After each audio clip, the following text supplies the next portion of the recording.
My name is Fred Price with Lauren Homes. We're building a big custom home in Fort Myers, and we are at the beginning stages of the build. What I'm going to show you here is our footing schedule, and that's what we're working on today.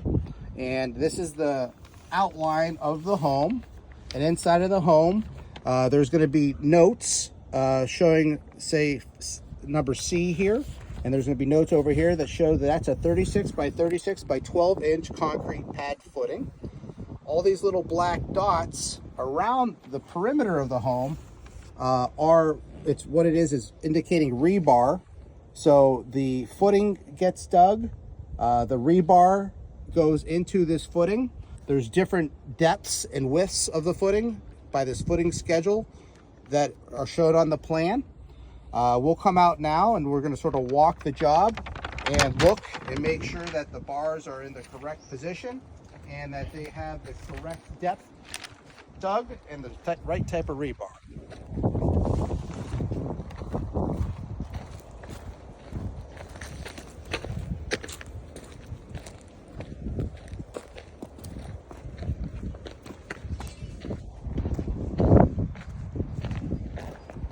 So these guys are out here right now putting in all the rebar.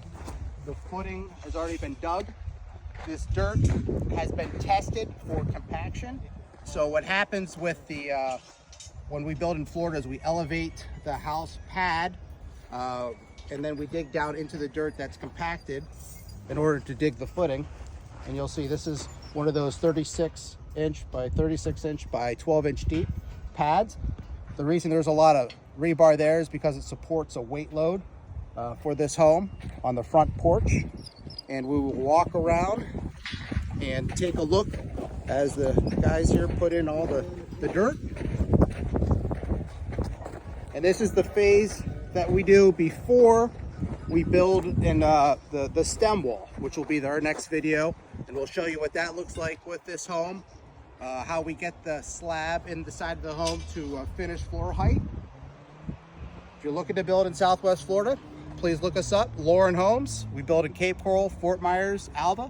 Love to earn your business.